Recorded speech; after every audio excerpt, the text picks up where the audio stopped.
Alhamdulillah, tidak pernah berhenti lisan kita memuji Sang Pencipta Allah, satu-satunya yang telah kita imani, yakini keberadaannya. Dia yang telah menciptakan, memiliki, menguasai semua yang di langit, semua yang di bumi dan semua yang di kedalaman lautan, terjangkau atau tidak terjangkau oleh mata manusia. Zat yang maha hidup, maha berdiri sendiri, terus menerus mengurus makhluknya. Dan dia dengan kemahamurahannya telah menggantungkan segala kebutuhan kita untuk roda kehidupan di muka bumi ini, dari makanan, minuman, pakaian, serta puncaknya adalah panduan hidup Islam dan iman dengan kalimat suci, sederhana namun penuh dengan berkah, Alhamdulillah. Maka selalulah ucapkan kalimat ini. Selanjutnya kita panjatkan salam hormat kita penuh dengan cinta dan rindu kepada manusia terbaik, manusia yang telah dipilih langsung oleh Sang Pencipta untuk membawa kepada kita semua syariatnya, hukum-hukum yang telah Ia inginkan, sehingga kita punya panduan hidup, tahu mana yang halal dan haram, mana yang diperintahkan dan dilarang oleh Sang Pencipta. Siapapun yang menjadikan manusia terbaik ini sebagai suri tauladannya, dipastikan dia akan bahagia, tentram. Juga dia akan mendapatkan solusi terbaik dalam kehidupannya selama hidup di dunia dan juga di akhirat, serta tentu saja dia akan menang dari musuh-musuhnya, karena semua itu tergambarkan dalam kehidupan manusia terbaik ini. Sang Pencipta Allah memerintahkan kita agar selalu mengucapkan salam hormat kepada manusia terbaik ini dan dibalas langsung oleh Allah sebagai Pencipta dengan 10 kali tambahan rahmat. Maka sangat wajar kalau kita selalu mengucapkan salawat dan taslim kepada Nabi besar Muhammad sallallahu wa ala alihi wa sahbihi wasallam. Itu teman-teman sekalian, pertemuan kali ini tidak ada kajian kitab dan kita akan membahas tema umum. Kalau seandainya ada di antara ikhwah dan akhwat mungkin sudah pernah mengikuti tema ini di YouTube atau mungkin pernah menghadiri dalam majelis secara langsung, maka mudah-mudahan dengan mengulangi ilmu lebih berbekas. Dan memang ulama mengatakan ilmu itu akan tertanam di dalam hati seseorang pada saat dia mengulang-ulanginya. Kadang-kadang kita hadir dalam sebuah majlis, mungkin tema yang dibahas mirip atau mungkin dalil yang disampaikan sama, tapi bisa saja mungkin dalam contoh-contoh akan berbeda. Selain daripada itu juga keutamaan majlis ilmu ada sangat besar sekali. Dan setiap muslim harusnya selalu mengejar keutamaan majlis ilmu itu.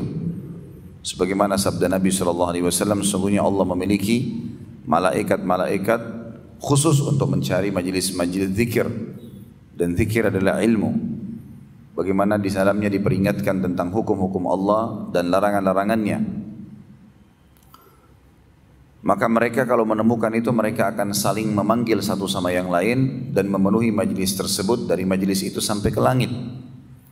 Belum lagi tentu keutamaan yang sangat besar, di antaranya hadis baginda Nabi SAW, siapa yang keluar dari rumahnya ingin menuntut ilmu, maka tentu dia akan dihitung di jalan Allah atau fi sabilillah seperti orang jihad sampai dia kembali.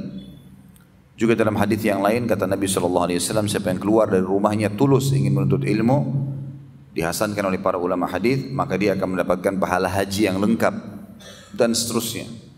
Keutamaan yang sangat banyak dari majelis ilmu itu sendiri. Tema kita teman-teman sekalian, indahnya menjadi orang yang patuh kepada Pencipta atau menjadi orang soleh dan solehah.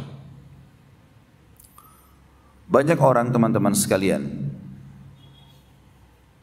yang masih belum yakin bahwasanya memang satu-satunya pencipta, pemilik, penguasa, bahkan pemusnah apapun yang ada di langit dan di bumi kecuali Sang Pencipta Allah. Buktinya mereka masih ragu. Banyak orang di antara kaum muslimin bahkan mengaku Islam, mereka masih menggantungkan nasibnya, keluh kesahnya kepada selain Sang Pencipta.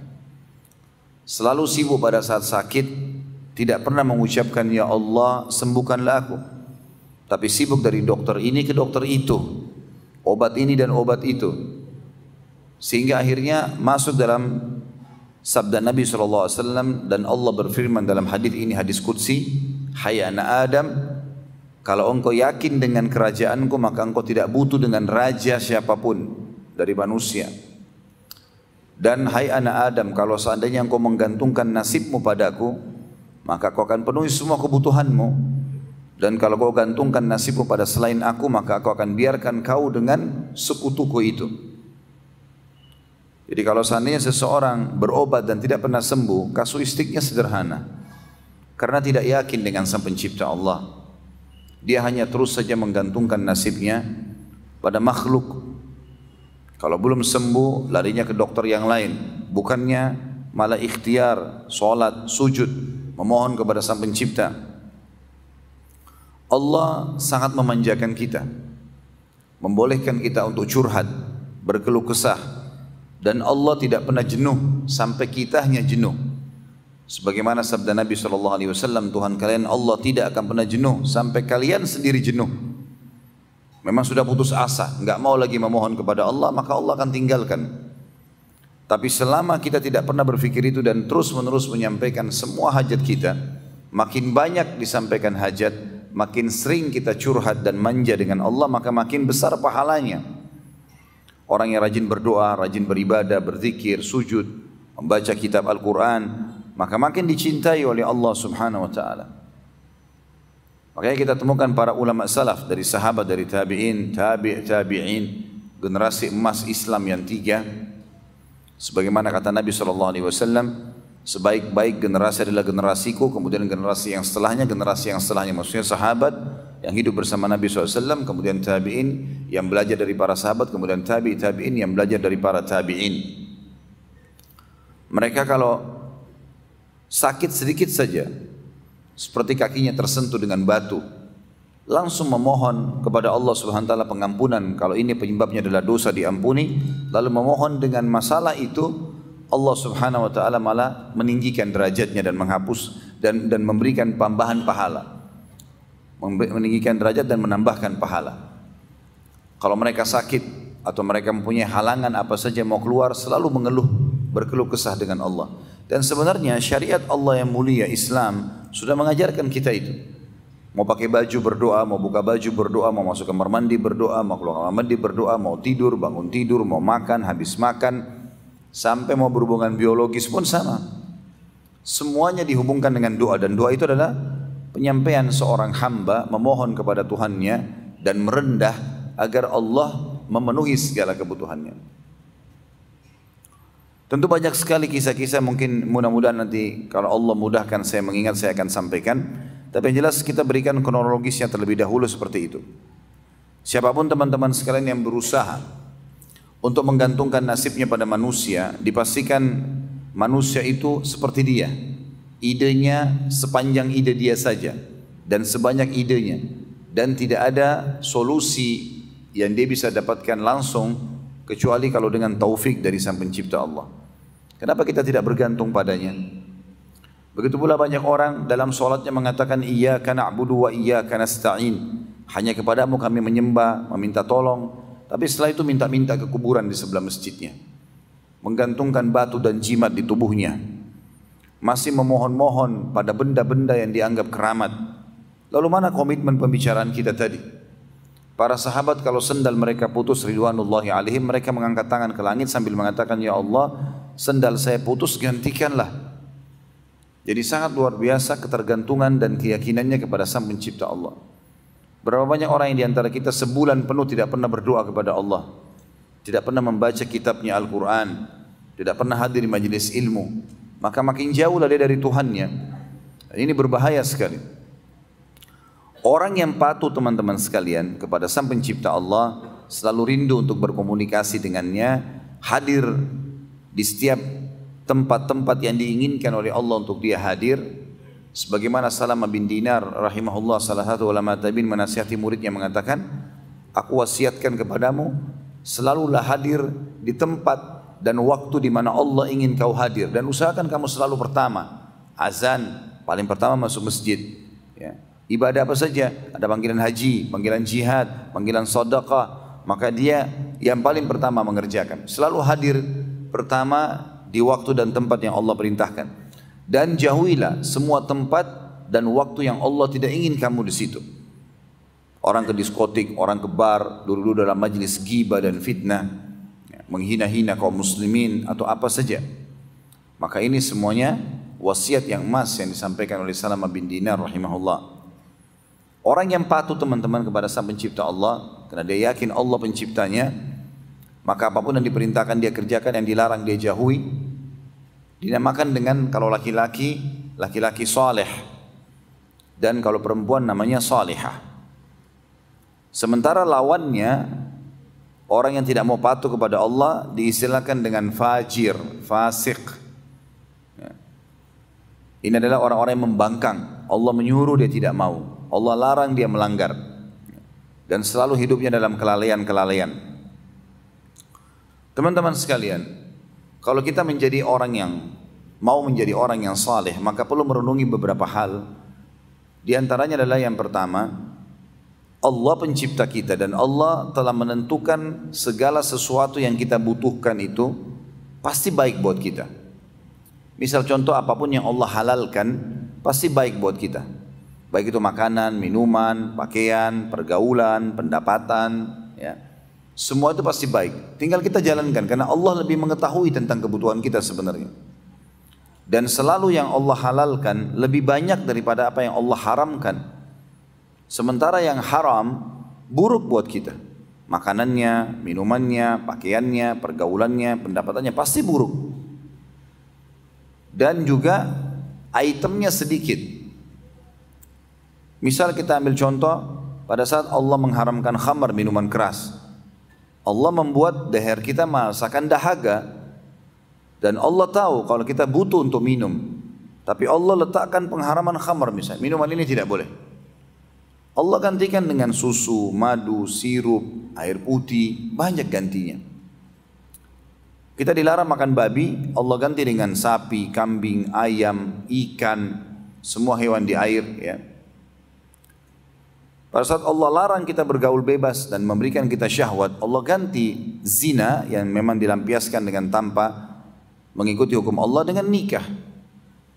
Dan Allah mudahkan semudah-mudahnya dan seterusnya. Teman-teman sekalian, banyak sekali dalil-dalil yang membuktikan kepada kita dari Al-Quran. Allah menceritakan tentang perbedaan antara orang yang bertakwa, orang yang saleh dan salihah, dengan orang yang fajir dan fasik. Beda, Allah akan siapkan fasilitas yang sangat berbeda bagi dunia maupun di akhirat. Ini sekaligus kita luruskan persepsi sebagian orang yang mengatakan, kalau saya dekat dengan agama, kalau saya pakai jilbab, kalau saya berjenggot, kalau saya hadir sholat di masjid, atau saya ambil jurusan agama, kalau lagi SMP, SMA di pesantren misalnya, atau jurusan S1-nya, maka mungkin saya tidak akan bisa dapat pekerjaan, saya akan terkucil, ya, hidup saya susah. Ya. Ini semua persepsi syaitan, tidak benar. Dan pada kesempatan ini kita akan sebutkan 17 poin keutamaan dan kelebihan orang yang bertakwa, orang yang saleh dan salihah. Bagaimana dia akan mendapatkan banyak sekali peluang-peluang dalam hidupnya. Dan teman-teman tentu sebelum saya bacakan ayat, nanti bisa coba terapkan dalam hidup seminggu saja, apalagi kalau bisa sebulan dan setahun dipraktikin. Coba dalam seminggu itu semua keran-keran pintu kemaksiatan yang bisa mengajak kita pada pelanggaran agama ditutup, dan semua pintu-pintu yang mengajak kita pada taat kepada Allah dibuka. Misal mata kita, telinga kita, mulut kita, tangan, kemaluan, kaki, semuanya dijaga. Setiap hari kita kontrol dari pagi sampai malam. Dari ibadah apa lagi nih? Ibadah apa lagi? Terus begitu. Rasakan selama seminggu non-stop. Contoh yang paling tepat kemarin Ramadan misalnya. Kalau ada di antara kita yang hadir di sini memaksimalkan Ramadannya kemarin, siang hari puasa, malam hari ibadah, tidak ada waktu untuk membuang-buang waktu itu di kantor pun pada saat kita lagi istirahat karena tidak ada waktu untuk makan siang. Lagi puasa maka duduk baca Al-Quran atau dengarkan pengajian. Pulang sebentar mandi sudah ada tarawih malamnya, istirahat sebentar sudah ada sahur, sibuk dengan ibadah. Maka itu ada kenikmatan yang luar biasa sebenarnya sedang dirasakan. Dan kenikmatan itu hanya dirasakan bagi orang-orang yang ikhlas tentunya. Sebagaimana juga orang kalau melakukan maksiat dia mungkin akan merasakan kenikmatan dalam maksiatnya. Tetapi selalu efeknya ketentraman jiwa akan datang kepada orang yang beribadah dan ya, kesempitan dada bagi orang-orang yang berbuat maksiat. Itu sudah dipaparkan oleh Allah panjang lebar dalam ayat-ayat Al-Quran. Di antaranya dalam surah Shad, surah nomor 38 ayat 28. Surah nomor 38 ayat 28 yang bunyinya a'udzubillahi minasyaitonirrajim. Am naj'alul ladzina amanu wa amilus solihati kal mufsidina fil ard am naj'alul muttaqina kal fujjar. Bagaimana bisa, kata Allah, kami menyamakan dari sisi fasilitas, nikmat-nikmat yang melimpah diberikan antara orang-orang yang beriman dan beramal saleh dengan orang-orang yang membuat kerusakan di muka bumi, bermaksiat, ya. Dan bagaimana bisa kami menjadikan orang-orang yang patuh dan orang yang durhaka? Tidak mungkin sama, mustahil. Kita lihat kehidupan Nabi SAW dengan kehidupan orang-orang yang bertolak belakang dengan beliau di zamannya. Nabi SAW bahagia dalam rumah tangganya, bisa menjadi ayah yang terbaik, suami yang terbaik, pemimpin yang terbaik, pedagang yang terbaik, semuanya kebahagiaan hidupnya. Kalaupun ada masalah sedang dihadapi, bisa mendapatkan solusi yang terbaik. Bedakan dengan lawan-lawannya seperti Abu Jahal, Abu Lahab. Mereka kaya raya waktu di Mekah. Tapi bagaimana kehidupannya?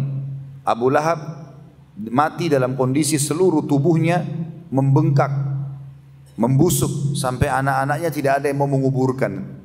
Cuma dilemparin dengan batu dalam kamar tidurnya, kemudian ditinggalkan karena busuknya. Abu Jahal mati di perang Badar dalam kondisi mengenaskan. Kemudian juga Umayyah bin Khalaf juga begitu. Orang-orang yang kaya raya di Mekah yang tadinya menganggap remeh Nabi SAW waktu di Mekah, karena mereka kaya raya, mereka pemimpin kaum, maka mereka akan mengatakan, Muhammad, kenapa kau yang ditunjuk? Kenapa bukan orang-orang kaya di antara kami? Kami lebih kaya daripada kamu. Menganggap remeh. Nabi SAW tetap sabar, menyampaikan kebenaran. Tapi hasilnya ternyata selama hidup mereka susah, anak-anaknya nyusahin hidupnya, orang-orang kafir ini. Kemudian pada saat hidup pun sering bangkrut dalam usahanya. Kemudian juga pada saat meninggal mengenaskan. Sementara Nabi SAW berbahagia rumah tangganya, didukung oleh para sahabat-sahabatnya. Kalaupun ada masalah yang dihadapi punya solusi yang terbaik. Anak-anaknya semua jadi baik. Dan yang dikenang sampai menjelang hari kiamat adalah kebaikan Nabi SAW, sementara Abu Jahal, Abu Lahab orang tahunya keburukannya.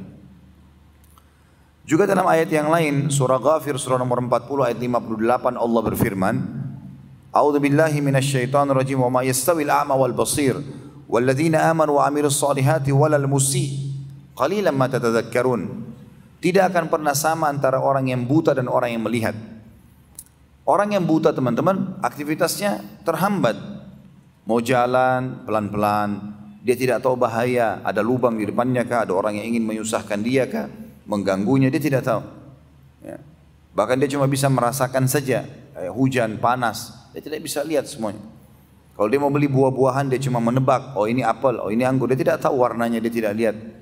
Kata Allah, tidak akan sama antara orang buta dan orang melihat. Orang melihat lebih cepat aktivitasnya, tahu membedakan warna-warna, bisa memilih.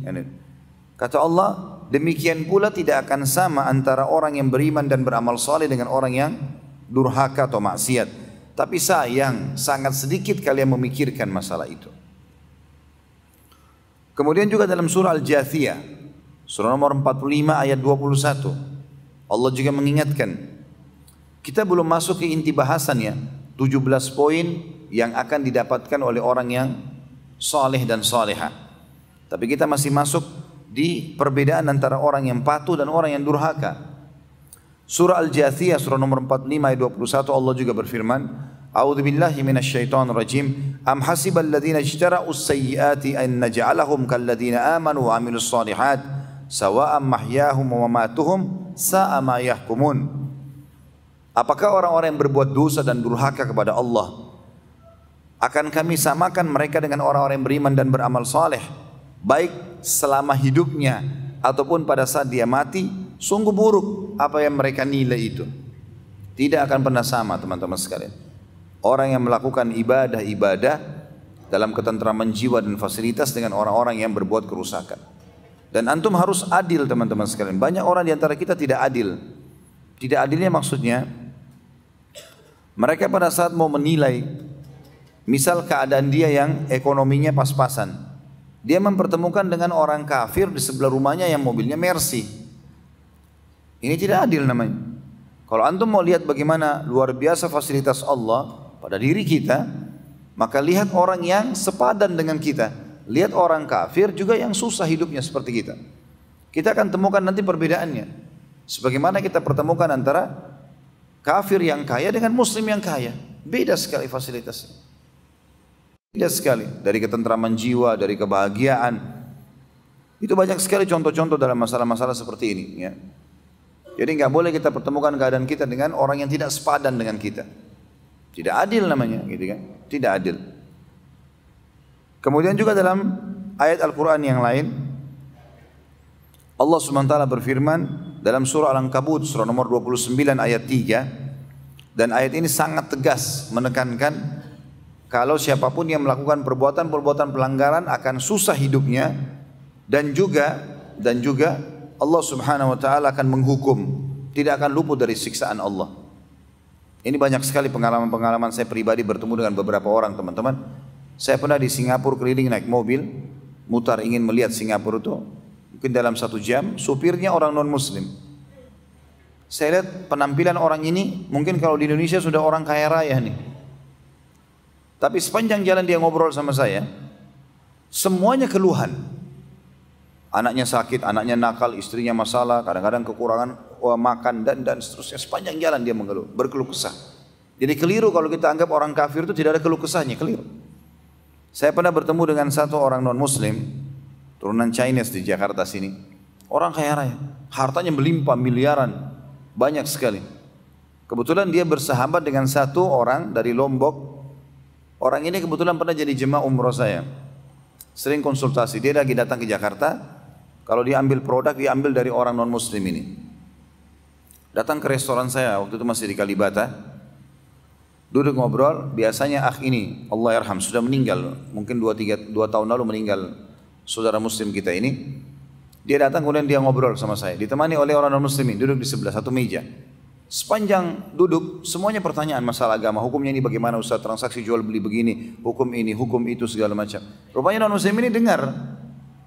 Si muslim ini bertanya dari masalah rumah tangganya, masalah pekerjaannya, masalah sosialnya, masalah segala macam. Dia bertanya, dan semua saya jawab. Ternyata dia tertarik dan dia bilang, Pak Ustaz, saya juga bisa bertanya enggak? Orang itu beragama Katolik. Saya bilang, tapi saya menjawab dengan agama Islam. Dia bilang enggak masalah. Karena apa tadi yang dijelaskan kepada saudara ini, teman saya ini, itu semua saya juga hadapi. Saya juga punya masalah di rumah tangga. Lalu mulai dia cerita, ribut dengan istrinya hampir tiap hari. Kadang-kadang dia kalau pusing dia larinya ke mabuk-mabukan. Akhirnya dia mukul orang, mukul anaknya. Seringkali usahanya bangkrut, ditipu oleh teman-temannya. Dan banyak. Masalahnya lebih banyak daripada si muslim. Dan itu fakta, banyak sekali.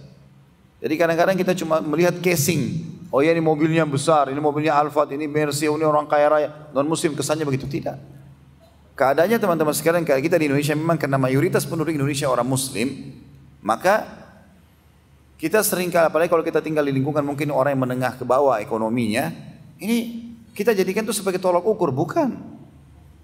Kalau kita hidup di Saudi, kita hidup di Emirat, di negara-negara muslim yang lain, luar biasa melimpah kekayaan orang-orang, gitu kan.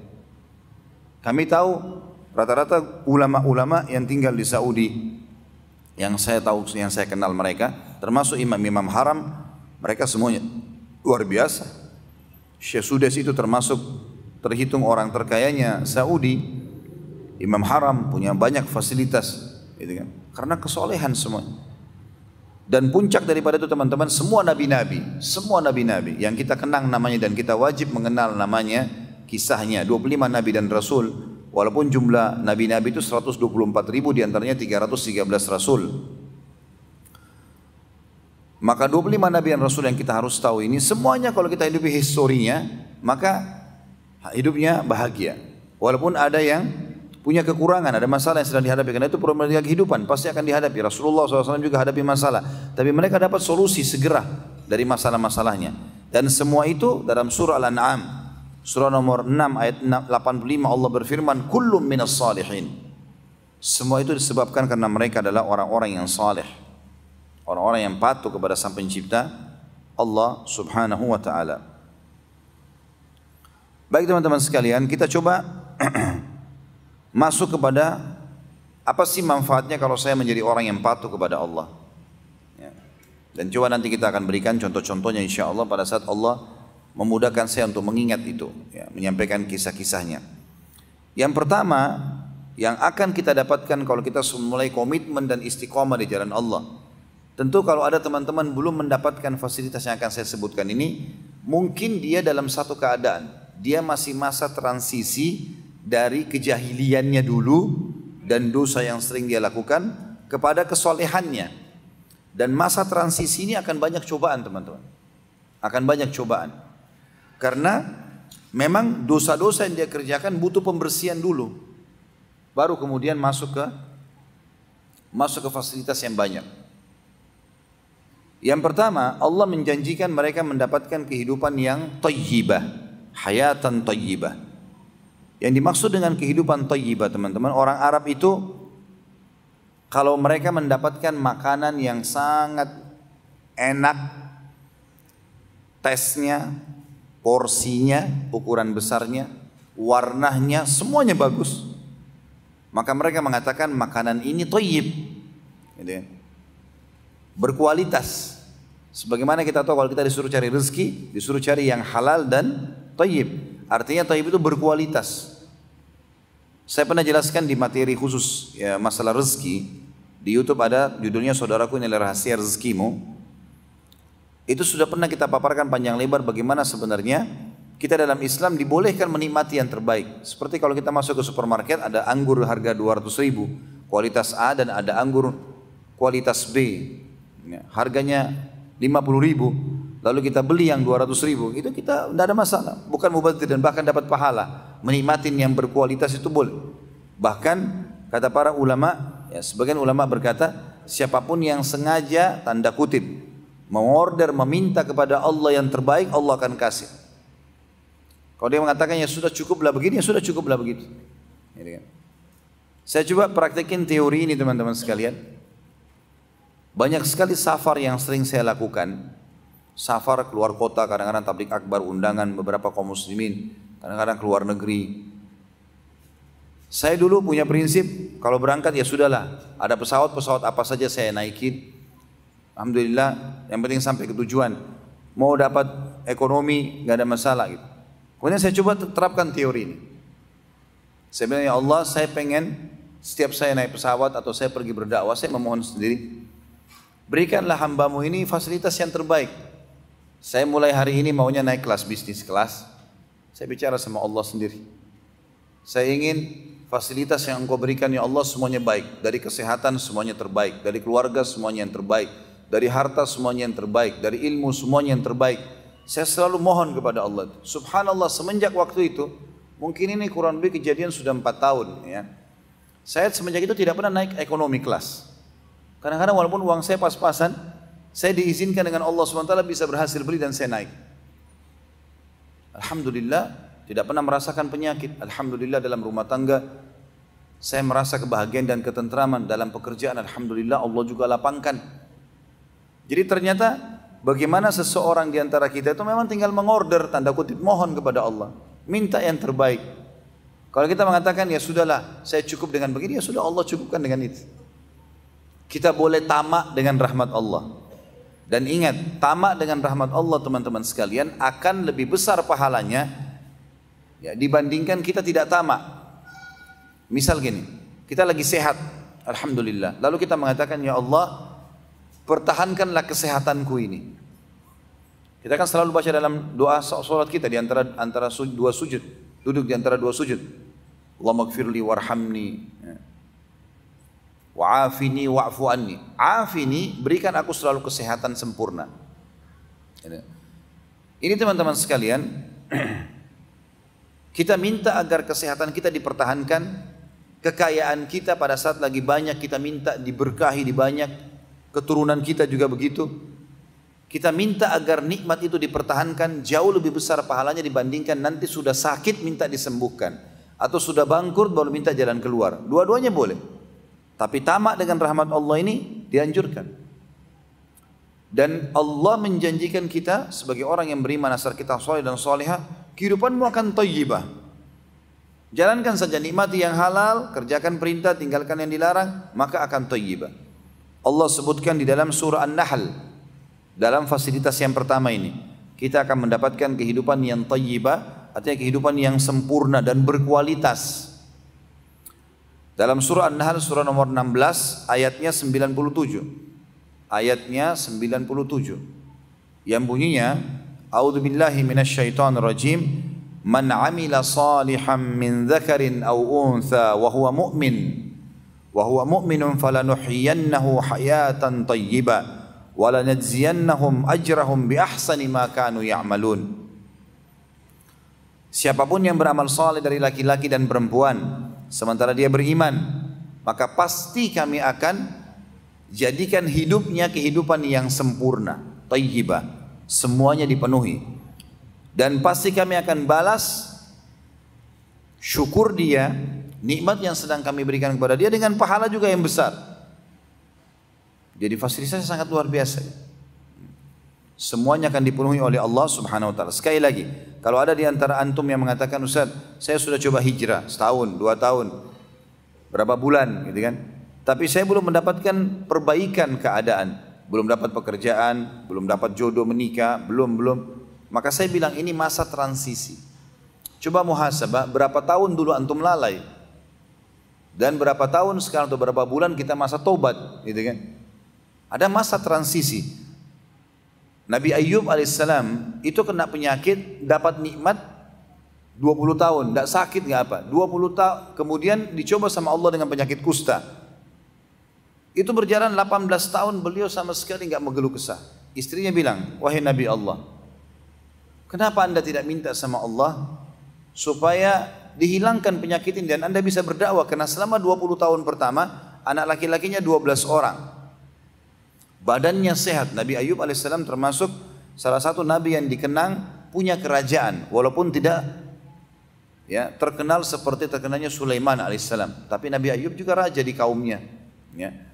Gagah, istrinya cantik, keturunannya 12 kaya raya, 20 tahun. Hari pertama tahun 21 Allah coba.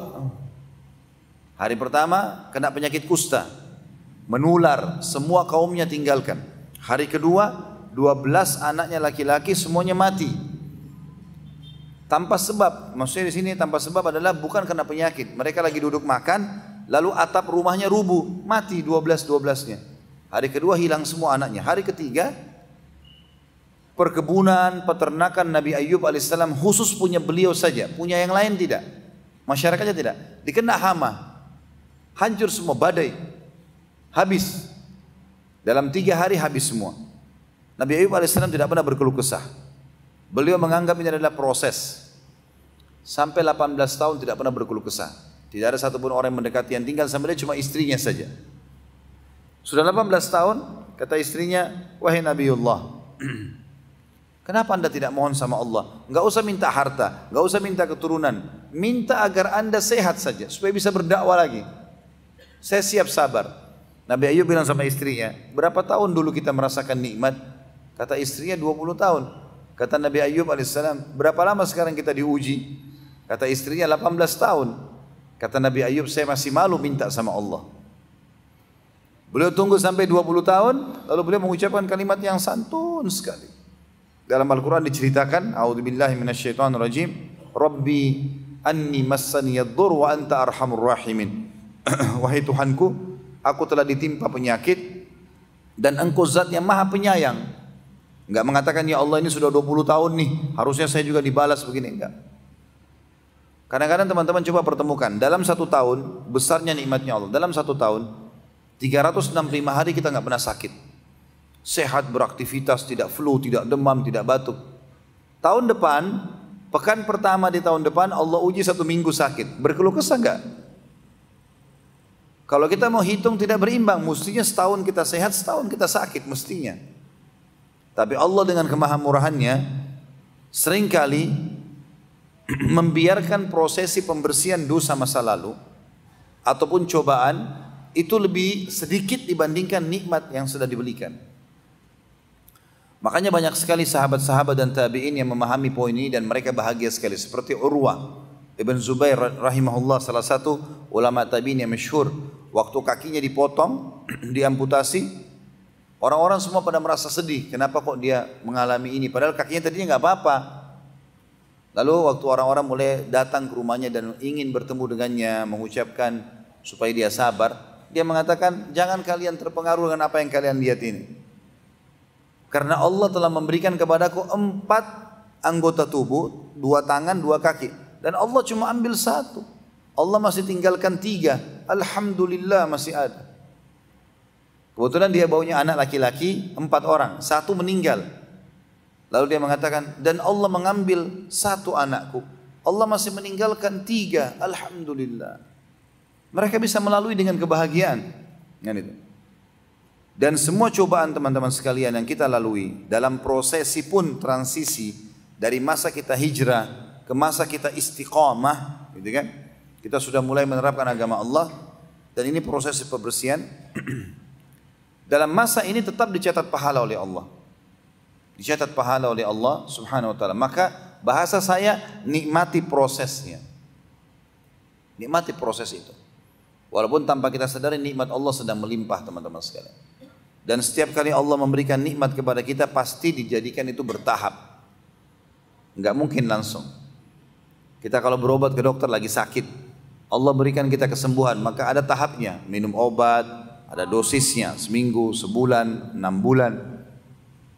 Dan ini adalah peninggian derajat serta pengampunan dosa. Kata sebagian ulama, di surga itu ada derajat-derajat yang tidak bisa dijangkau kecuali dengan 100 tahun sholat malam, 100 tahun puasa, 100 tahun sedekah. Umur kita cuma 60 misalnya. Tapi Allah mau kita sampai di sana. Bagaimana caranya? Allah uji dengan 10 tahun penyakit. 2 kali gagal buka usaha, nanti yang ketiga atau yang keempat baru berhasil. Anaknya sakit atau apa saja. Yang kedua teman-teman, selain kehidupan yang sempurna atau thayyibah, kehidupan yang memuaskan, yang kedua adalah Allah berikan kepadanya keberuntungan dalam setiap aktivitasnya atau kemudahan sebagaimana Allah sebutkan dalam surah Ar-Ra'd surah nomor 13 ayat 29. Ini fasilitas yang kedua. A'udzubillahi minasyaitonir rajim. Ar-Ra'd surah nomor 13 ayat 29. Alladzina amanu wa amilus solihati tuba lahum wa husna ma'ab. Orang-orang yang beriman dan beramal saleh, maka kemenangan dan keberuntungan bagi mereka serta mereka akan mendapatkan di akhirat surga. Kata sebagian ulama, kalau dia terus istiqomah dalam kebaikan, maka Allah akan bukakan rezekinya, Allah akan bahagiakan rumah tangganya, Allah akan berkahi anak-anaknya. Imam Ahmad rahimahullah teman-teman sekalian, Imam Ahmad itu dikaruniai oleh Allah banyak sekali anak, laki-laki. Kalau saya tidak salah 9 atau 10 orang. Karena istiqomahnya di dalam agama Allah mempertahankan hadis-hadis Nabi alaihissalatu wassalam, maka Allah pun memberikan kepadanya kebahagiaan. Allah SWT menjadikan anaknya semuanya 10-10-nya baik, istrinya juga baik, ya. Ilmunya menyebar di mana-mana dan menjadi imam mazhab. Dalam ayat yang lain, surah Al-Qasas surah nomor 28 ayat 67 yang bunyinya a'udzubillahi minasyaitonirrajim. Al-Qasas 2867, fa amma man taba wa amana wa amila salihan fa asa ay yakuna minal muflihin. Siapapun yang bertobat dari dosa-dosanya kemudian beriman dan beramal saleh, maka pastinya dia akan menjadi orang-orang yang beruntung. Kata ulama, dia akan beruntung kalau dia ingin ya berumah tangga, dia ingin berdagang, dia ingin memulai apa saja, maka Allah akan mudahkan bagi dia. Sekali lagi kalau masih ada kendala berarti kita harus bermuhasabah. Prosesi transisi itu. Mau jalan pintas, perbanyak istighfar dan taubat kepada Allah. Yang ketiga, mereka akan dibersihkan dosa-dosanya. Jadi sementara prosesi berjalan, transisi dari hijrah, keburukan, kemaksiatan kepada istiqamah dalam agama, itu ada pembersihan dosa. Dimaafkan kalau punya kesalahan-kesalahan oleh Allah. Sebagaimana dalam surah Al-Maidah surah nomor 5 ayat 9 Allah berfirman, A'udzubillahi minasyaitonirrajim, wa'adallahu alladhina amanu wa 'amilus solihati lahum maghfiratun wa ajrun 'azim. Al-Maidah ayat 9. Allah menjanjikan dengan janji yang benar bahwasanya siapapun yang beriman dan beramal saleh maka mereka akan mendapatkan pembersihan dosa dan pahala yang besar. Subhanallah, saya kemarin diundang di Padang, ada acara pertemuan dai-dai. Sebenarnya undangan dai-dai se-Asia Tenggara, tapi yang datang dai seluruh dunia. Dari Inggris datang, dari Spanyol datang, dari Afrika datang, ya banyak sekali. Dari Jazirah Arab juga datang, dan kita dari Indonesia juga cukup banyak yang diundang. Maka pada saat saya duduk dengan yang teman dari Inggris berbicara, ternyata dia bukan hanya seorang dai, dia seorang pengusaha yang sukses sampai punya perusahaan. Kalau tidak salah dia terhitung salah satu dari sekian puluh pedagang atau pengusaha sukses di Inggris. Saya coba tanya tentang masalah perilakunya gitu kan. Apa pengalaman spiritual yang paling menonjol yang dia rasakan? Dia sempat bilang, saya waktu mau diundang ke sini, kebetulan yang undang itu namanya Khalid juga, dipanggil Syekh Khalid Hamudi. Dia katakan, ini Syekh Khalid telepon saya 1 hari sebelumnya. Saya waktu itu dia bilang berpikir, saya punya pekerjaan banyak sekali dan menumpuk. Tapi saya punya perasaan dalam hati, kalau seandainya seseorang yang baik yang menelpon saya dan mengajak saya pada perbuatan baik, maka saya yakin itu petunjuk dari Allah dan Allah sedang ridho dengan saya. Tapi kalau seseorang yang buruk yang menghubungi saya, berarti saya sedang dimurkai sama Allah kalau saya melanggar itu. Maka saya berusaha untuk mencari jalan supaya bisa datang. Dan saya yakin, bahkan melalui cobaan-cobaan dia bilang, saya beli Saudi Airlines dari London baru bisa sampai ke Indonesia, jalurnya jauh sekali dia bilang. Kemudian saya tiba di bandara, setelah kemas-kemas barang saya, telat sedikit pesawatnya udah terbang. Saya harus beli tiket yang lain. Sampai saya tiba di sini memakan waktu sekian belas jam, sekian puluh jam, 20 jam lebih. Tapi saya merasa kepuasan jiwa dia bilang. Saya merasa ketentraman karena saya berada di jalan Allah. Dan saya yakin kalau saya mati sementara saya mengunjungi saudara saya muslim ini, dan saya bisa berbagi apa yang saya bisa berbagi dari pengalaman, maka saya pasti mati di jalan Allah. Ada ketentraman jiwa dan kesuksesan, orang bahagia gitu kan. Rata-rata yang saya lihat teman-teman yang coba istiqomah yang saya kenal ya, baik itu orang Saudi, teman-teman dari Timur Tengah, atau teman-teman dari Eropa yang saya kenal yang dulu sama-sama di kampus, ada teman-teman saya di Inggris, ada yang juga tinggal di Amerika, ada yang tinggal di Turki, banyak sekali. Rata-rata saya lihat kehidupan mereka luar biasa gitu. Dibuka oleh Allah SWT karena memang istiqomahnya ya, bagaimana mereka komitmen dalam menjalankan ibadah. Jadi nggak perlu ditanya lagi tentang sholat malam, nggak ada lagi istilahnya ketinggalan sholat malam, puasa Senin Kamis, apalagi kalau amal-amal wajib. Dan Allah bukain itu, terbuka semua. Jadi tidak seperti yang dipersepsikan sebagian orang bahwasanya mereka hidupnya susah lah segala macam, itu nggak benar. Tapi janji Allah di dalam ayat ini benar semuanya, pasti akan dibukakan teman-teman sekalian. Dan manjalah dengan Allah. Merengek minta sama Allah, ya Allah saya pengen menikmati hidupan dunia dengan rasa syukur, berikan saya kendaraan, berikan saya rumah, berikan saya begini. Berkeluh kesah dengan Allah SWT, maka pasti akan dikasih teman-teman sekalian.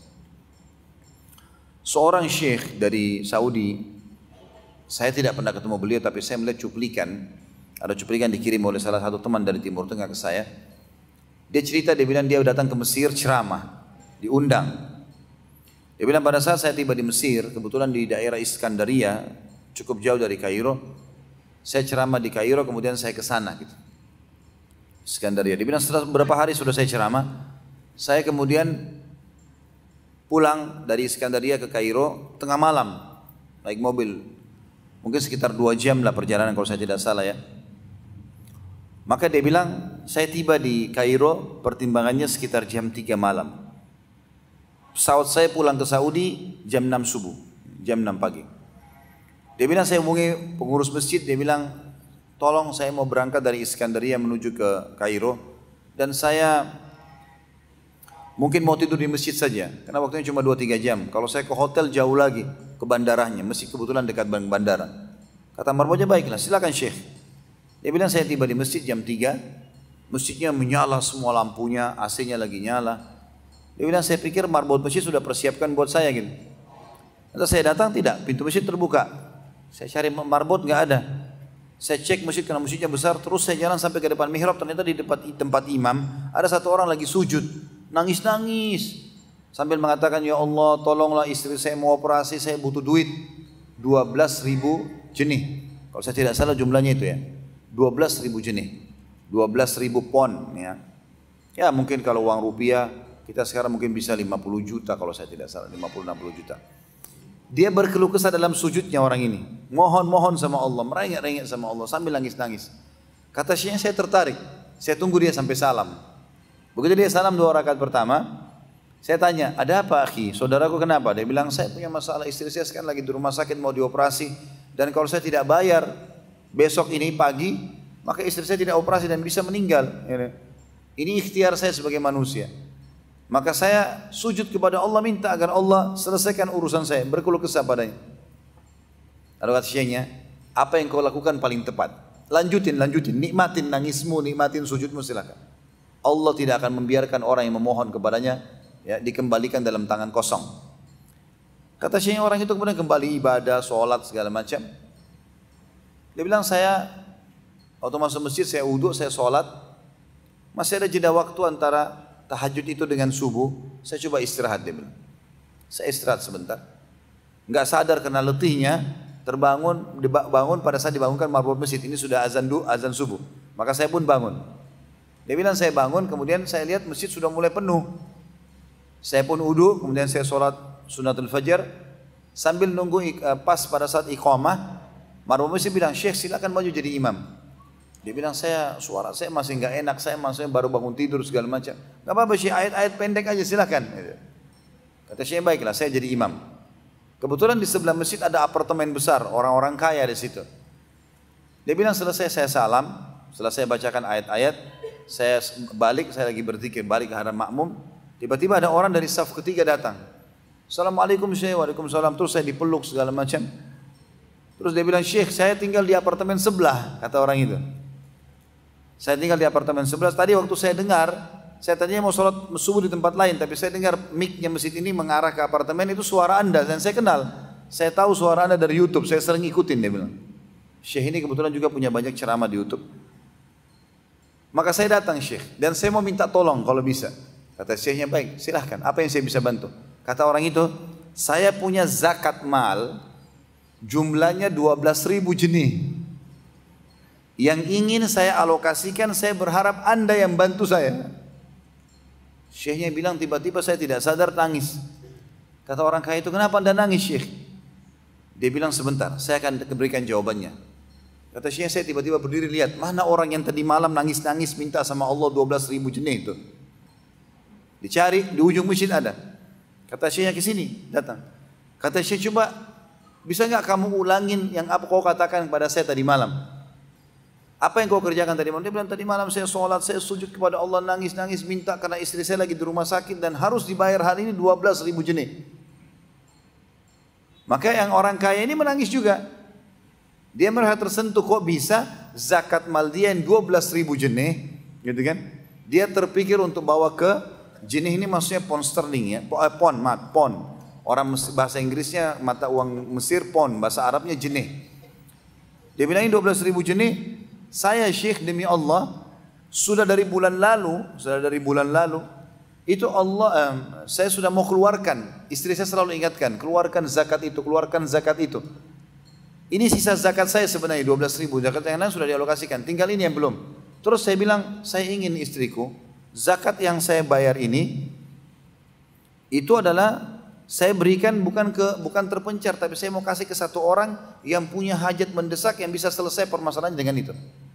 Dan subhanallah Allah pertemukan dengan Anda subuh ini dan pertemukan sama orang ini. Maka dikasihlah uang 12.000 itu, orang ini langsung sujud kepada Allah. Kata Syekh yang dari Saudi menceritakan, demi Allah dia sudah terima uang, dia sujud kepada Allah dan seakan-akan melupakan kami berdua sambil mengatakan, ya Allah, aku mencintaimu dan aku bersyukur kepadamu. Bagaimana teman-teman sekalian, Allah subhanahu wa ta'ala hadir dalam kehidupan kita. Cuman kitanya yang kurang manja dan memohon. Kitanya yang masih setengah-setengah dalam ingin menjalankan perintah sang pencipta Allah. Padahal sebenarnya manfaatnya besar sekali buat kita. Manfaatnya sangat besar sekali buat kita.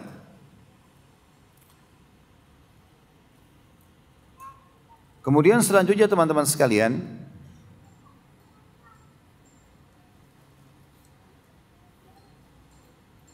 yang keempat yang dia bisa dapatkan fasilitas kalau dia menjadi orang saleh, dia akan selalu mendapatkan hidayah atau petunjuk dalam hidupnya. Hidayah atau petunjuk ini adalah solusi-solusi dari masalah. Jadi kalau dia butuh sesuatu, dia mohon kepada Allah, Allah berikan dia jalan keluar. Tentu jawaban doanya Allah Subhanahu wa taala teman-teman selalu melalui fasilitas dunia kita. Maksudnya sama-sama, misalnya kita memohon kepada Allah agar kayak tadi orang meminta agar diberikan oleh Allah uang bisa membiayai istrinya yang sedang sakit. Allah enggak akan lemparin duit dari langit. Atau kita kalau lagi sakit minta agar Allah sembuhkan, Allah tidak akan buang obat dari langit. Atau kita minta menikah, enggak mungkin Allah lempar manusia dari langit. Tapi Allah menggerakkan makhluk-makhluknya, manusia-manusia lain untuk memenuhi fasilitas kita atau kebutuhan kita sebagai fasilitas, seperti itulah. Dan itu namanya hidayah. Allah memberikan kita kesempatan dan petunjuk untuk mendapatkan solusi dari masalah kita. Tentu puncak daripada hidayah ini adalah teman-teman sekalian kita dapat taufiknya, ya kita dimudahkan oleh Allah untuk mengerjakan ibadah. Dalam Al-Quran Allah berfirman dalam surah Yunus, surah nomor 10 ayat 9. Kita banyak mentadabburi ayat di sini ya. Dalam surah Yunus surah nomor 10 ayat 9 Allah berfirman, A'udzubillahi minasyaitonir rajim. Innal ladzina amanu wa 'amilus solihati yahdihim rabbuhum biimanihim. Al-ayat. Sesungguhnya orang-orang yang beriman dan beramal soleh pasti Tuhan mereka akan selalu memberikan kepada mereka petunjuk karena iman mereka. Dan petunjuk tadi adalah jalan-jalan keluar dari masalah-masalah yang sedang dihadapi. Diberikan jalan keluar oleh Allah Subhanahu wa taala. Juga dalam surah At-Talaq surah nomor 65 ayat 11 Allah berfirman, A'udzubillahi minasyaitonir rajim, liyukhrijal ladzina amanu wa 'amilus solihati minadh-dhulumati ilan nur. Al-ayat. Pastilah Allah akan mengeluarkan orang-orang beriman dan beramal saleh dari kegelapan kepada cahaya. Kata ulama, dari kesempitan kepada kelapangan, dari sakit kepada sehat, dari miskin kepada kaya, dari bodoh kepada pintar, dari penakut kepada pemberani, dari pelit ke dermawan dan seterusnya. Yang kelima, dia akan dikasihi oleh Allah. Dan makna dikasihi teman-teman adalah selalu Allah akan bersama dengan dia memenuhi kebutuhannya. Jadi biasa kita bilang kasih sayang ya. Orang tua mengasihi anaknya, ibu mengasihi anaknya. Mengasihi arti kasih itu lebih tinggi daripada sayang ya. Kasih itu lebih tinggi daripada sayang. Kalau kasih itu diikuti dengan pengorbanan-pengorbanan yang besar. Kalau sayang bisa diucapkan dengan kalimat. Makanya kita biasa mengatakan saya sayang padamu, mungkin bisa masuk kalimat memang pantas. Kalau kasih nggak pantas dia mengatakan saya kasih padamu, karena kasih ini lebih tinggi sebenarnya. Dia diikuti dengan pengorbanan. Kalau dalam bahasa Arabnya wud, ya. Seperti kata Nabi SAW, menikahlah dengan wanita yang waludul wadud, wanita yang subur dan wadud, penuh dengan kasih sayang, penuh dengan rasa kasih. Wanita pengasih artinya wanita yang lembut, yang santun, ya, yang ramah, ya. Semuanya itu masuk dalam istilah wud atau kasih. Allah menjanjikan orang-orang yang beriman di fasilitas yang kelima, Allah akan berwud sama mereka atau berkasih ya pada mereka, ya, berlemah lembut dan memberikan semua kebutuhan mereka. Dalam surah Maryam, surah nomor 19 ayat 96, Allah berfirman, Maryam 19 ayat 96, A'udzubillahi minasyaitonir rajim, innal ladzina amanu wa 'amilus solihati sayaj'al lahumur rahmanu wudda. Siapapun yang beriman dan beramal saleh, maka Zat yang Maha Pengasih, Penyayang Ar-Rahman akan memberikan kepadanya kasih sayang atau akan berkasih dengannya. Yang keenam, Allah akan tinggikan derajatnya, terutama di akhirat, derajat yang tinggi di surga. Di dunia pun Allah akan angkat derajatnya. Orang beriman itu akan diangkat derajatnya. Di antaranya manusia akan mengenang kebaikan-kebaikan. Jadi kalau teman-teman mau tahu dirinya baik atau buruk, kita bayangkan kalau kita meninggal pada saat ini. Kira-kira penilaian orang di sekitar kita apa? Kalau kita meninggal lalu orang mengatakan, oh si fulan, Masya Allah tuh kalau azan ke masjid, kalau ada orang susah dia berbagi, dia ramah, suka senyum dengan kita, apalah silaturahim keluarganya, oh bakti sama orang tuanya, berarti kita orang baik tuh. Kalau kita meninggal lalu orang mengatakan, syukur dia mati tuh. Orangnya suka kasar, ya, pelit, apalah segala macam, maka berarti kita orang buruk. Ya. Maka teman-teman sekalian, orang yang beriman ini Allah akan tinggikan derajatnya. Artinya Allah akan Allah akan buat manusia mengenang kebaikan-kebaikannya. Dan walaupun hartanya pas-pasan akan cukup, ya dia berbagi dengan orang lain. Dalam surat Thaha, dalilnya surah nomor 20 ayat 75. Surat Thaha surah nomor 20 ayat 75. A'udzubillahi minasyaitonirrajim. Wa may ya'tihi mu'minan qad 'amilas salihati fa ulaika lahumud darajatul ula. Siapapun yang mendatangi atau bertemu dengan Allah dalam keadaan beriman menuju ke jalan Allah, baik dia hidup ataupun dia sudah meninggal, dan dia beramal saleh, maka mereka akan mendapatkan derajat-derajat yang tinggi. Artinya Allah akan muliakan dia di dunia dan juga di akhirat. Yang ketujuh, dijamin baginya ya, tidak akan pernah merasakan rasa takut dan kekhawatiran. Jadi akan hilang semua rasa takut dan jadi walaupun dia sedang menghadapi masalah berat, Allah akan berikan ketenangan jiwa sehingga dia bisa mudah menghadapi permasalahannya. Karena permasalahan pasti akan ada, gitu kan? Suka duka kehidupan. Allah janjikan dia tidak akan pernah merasakan kepanikan, ketakutan, kekhawatiran. Sebagaimana Allah sebutkan dalam surah Al-Ma'idah, surah nomor 5 ayat 69. A'udzu billahi minasyaitonir rajim. Al-Ma'idah surah nomor 5 ayat 69. Man amana billahi wal yaumil akhir wa amila salihan fala khaufun alaihim wa lahum yahzanun. Tentu teman-teman dalam menyebutkan dalil-dalil ini ada yang lengkap satu ayat, ada juga yang potongan ayat saja saya ambil sebagai saksi bahasan. Allah berfirman, siapapun yang beriman kepada Allah dan hari akhir, dia yakin ada kehidupan akhirat, dan dia beramal saleh, maka dipastikan dia tidak perlu ada rasa takut atau tidak akan ada rasa takut dan kekhawatiran, dan tidak akan ada kesedihan dalam hidupnya. Allah akan angkat itu. Ya. Nah, rasa takut dan rasa sedih ini penyakit yang berat sekali teman-teman sekalian. Akan sangat mengganggu kejiwaan kita. Tapi Allah Subhanahu wa taala menjanjikan itu akan dihilangkan dari orang-orang yang beriman dan beramal saleh. Itu poin yang ke-7 dan masih ada dalil yang satu lagi, masih poin yang ke-7, surah Thaha surah nomor 20 ayat 112. Surah Thaha surah nomor 20 ayat 112 yang bunyinya a'udzubillahi minasyaitonirrajim wa may ya'mal minas salihati wa huwa mu'minun fala yakhafu dhulman wala hadma. Dan siapapun yang beramal saleh sementara dia dalam keadaan beriman, artinya mengerjakan semua perintah, menikmati yang halal, meninggalkan yang dilarang, maka dia tidak perlu takut akan ada kezaliman menimpahnya dan tidak akan dikurangi haknya. Kalau ada orang yang utang sama dia, maka Allah SWT mudahkan orang itu untuk membayarnya. Ya. Kalau ada seseorang yang menzaliminya, maka orang itu akan bisa minta maaf. Itu yang dijanjikan dalam surah Thaha ayat 112 ini. Yang ke-8 yang akan didapatkan fasilitas bagi orang yang saleh dan salehah adalah Allah luaskan rezekinya. Diluaskan rezekinya. Sekali lagi kalau teman-teman masih ada yang terhambat di sini, perbanyak istighfar kepada Allah. Kemungkinan adalah ada dosa-dosa yang mengganjal. Dalam surah Al-Hajj, surah nomor 22 ayat 50, Allah berfirman. Surah Al-Hajj, surah nomor 22 ayat 50. A'udzu billahi minasyaitonir rajim. Falladzina amanu wa 'amilus salihati lahum maghfiratun wa rizqun karim.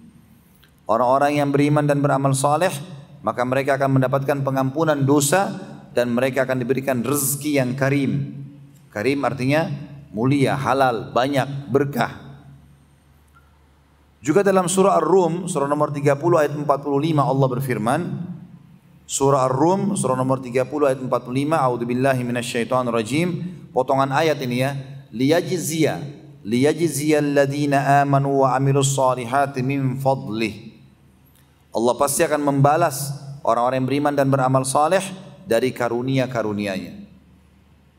Abu Bakar, Umar, Uthman, Ali, Ridwanullahi alaihim khulafaur rasyidin, teman-teman sekalian, orang Badui tinggal di Mekah. Mekah itu dianggap kampung kecil zaman itu. Bisa Allah balik keadaannya menjadi orang-orang yang dikenal secara internasional dunia dan dikenang sampai menjelang hari kiamat, serta bahkan menjadi raja-raja dunia. Tidak ada mungkin terlintas di benak mereka-mereka Ridwanullahi alaihim tadinya akan jadi raja. Tapi Allah mudahkan dia mendapatkan itu. Allah limpahkan rezekinya yang luar biasa. Yang kesembilan adalah Allah berikan kedudukan di muka bumi, kerajaan. Ya. Puncak-puncaknya kalau kita terus istiqamah, nanti Allah akan berikan kedudukan yang sangat tinggi. Dan puncaknya Allah akan berikan kerajaan, kekuasaan. Sebagaimana Allah sebutkan dalam surah An-Nur, surah nomor 24 ayat 55. Surah nomor 24 ayat 55. A'udzu billahi minasyaitonir rajim. Wa'adallahu alladhina amanu minkum wa 'amilus solihati la yastakhlifannahum fil ardi kama istakhlafal ladzina min qablihim wa la yumakkinanna lahum dinahum alladzi irtada lahum wa la yubaddilannahum min ba'di khawfihim amna ya'budunani la yusyrikuna bi syai'a wa man kafara ba'da dzalika fa ulaika humul fasiqun. Allah menjanjikan dengan janji yang benar, siapapun di antara kalian yang beriman dan beramal saleh, maka pasti akan diberikan kedudukan di muka bumi, kekuasaan, sebagaimana Allah berikan kepada orang-orang yang beriman sebelum mereka. Dan pasti Allah akan kokohkan agama-agama mereka yang telah Allah ridhai, maksudnya Islam. Dan pasti Allah akan mengganti rasa takut mereka dengan keamanan. Syaratnya, kata Allah, mereka menyembahku dan tidak menyekutukan aku dengan sesuatu apapun. Sayangnya sekarang teman-teman, kalau orang mau kaya, pergi ke dukun, pergi ke gua, pergi ke ini, ya, kasih tumbal ini dan itu, berbuat syirik kepada Allah SWT. Kata Allah, dan siapa yang kufur setelah informasi ini, dia tetap saja ragu, kayaknya nggak mungkin deh orang soleh atau solehah diberikan rezeki, maka mereka adalah orang-orang yang fasik, kata Allah. Nggak mungkin itu, nggak mungkin Allah pungkiri janjinya. Juga dalam firman Allah yang lain, surah Al-Anbiya, tentang diberikan kedudukan di muka bumi, surah nomor 21 ayat 105. Ayatnya 105. A'udzu billahi minasyaitonir rajim, annal arda yarithuha ibadiyas salihun. Pastikan bumi ini akan diwariskan kepada hamba-hambaku yang saleh. Bani Israel teman-teman dulu di zaman Musa alaihissalam masih di Mesir, diperbudakkan oleh Fir'aun. Allah menyebutkan tentang sulitnya kehidupan mereka, ya, dibunuh anak-anak mereka, ya, dan dipermalukan wanita-wanita mereka. Laki-laki mereka yang dewasa juga diperbudakkan. Lalu karena berimannya mereka pada risalah Nabi Musa alaihissalam, Allah tenggelamkan Fir'aun dan Allah berikan kerajaan Bani Israel di Palestina. Akhirnya mereka turun-temurun memiliki kerajaan, gitu kan. Sampai munculnya setelah Musa alaihissalam puncaknya Raja Daud dan Sulaiman alaihimussalatu wassalam. Yang ke-10, Allah akan selalu menurunkan kepada mereka rahmat, dan rahmat adalah karunia. Bahasa Indonesia karunia. Dan karunia ini teman-teman hanya bisa disebutkan kalau fasilitas yang sedang kita rasakan atau nikmat yang kita rasakan itu sangat luar biasa, di luar akal, maksudnya di luar jangkauan akal manusia.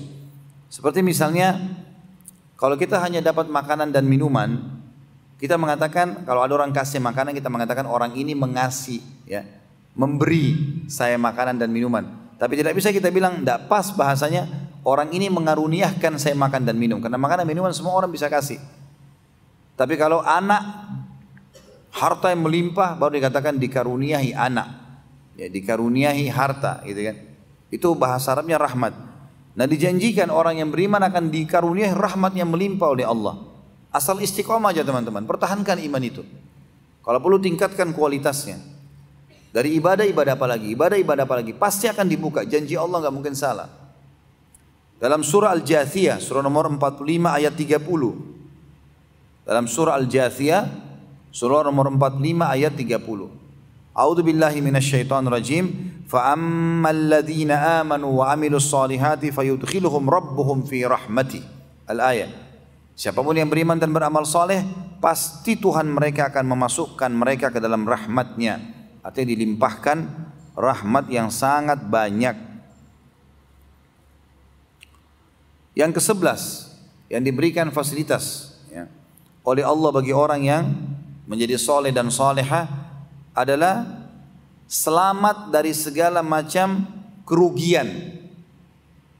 Tadi ada bahasan kita di poin kedua, keberuntungan.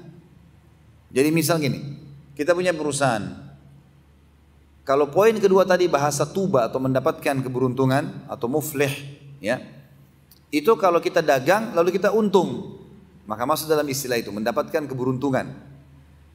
Atau kita menginginkan menikah sama seseorang berhasil, beruntungan. Atau kita mau mendapatkan sebuah fasilitas rumah atau kendaraan dan berhasil, itu namanya keberuntungan. Itu dalam poin kedua tadi. Kalau poin ke-11 ini selamat dari kerugian, ada perbedaannya ya.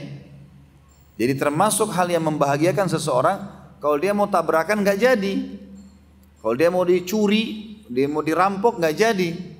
Ya. Atau mungkin anaknya sakit parah mau meninggal, ternyata sembuh. Ya. Itu namanya selamat dari kerugian. Jadi beda dengan keberuntungan. Ada perbedaan gitu. Allah sebutkan dalam surah Al-Asr. Ini semua orang sudah hafal tentunya. Ya, yang paling sering dipakai dalam sholat bagi orang yang suka surah-surah pendek. Ya. Surah Al-Asr, surah nomor 103. Semuanya lengkap ya. 3 ayat. A'udzubillahi minasyaitonirrajim wal 'asr. Demi waktu kalian hidup di dunia. Innal insana lafi khusr. Semua manusia pasti mengalami kerugian. Apa kata Allah? Illal ladzina amanu. Illa artinya kecuali. Kecuali orang-orang yang beriman. Wa amilus solihat, dan sibuk dengan amal saleh. Jadi di sini Allah pastikan semua manusia pasti rugi. Semua sumpek, semua sedih. Allah pastikan kecuali yang beriman dan beramal saleh. Wa tawasaw bil haqq, saling mewasiatkan kebenaran ini di antara kalian. Wa tawasaw bis sabr, saling mewasiatkan juga agar sabar kalau ada cobaan. Karena pasti ujung-ujungnya manis, ya. Walaupun datang cobaan teman-teman sekalian, cobaan itu kalau datang kayak kita sakit, ada orang yang mengganggu, pasti kita dapat jalan keluarnya nanti kalau kita beriman dan beramal saleh. Allah berikan kita selamat dari kerugian-kerugian tersebut. Umar bin Khattab sampai berkata, kenikmatan, puncak kenikmatan ya, yang bisa dirasakan dari Allah adalah sabar.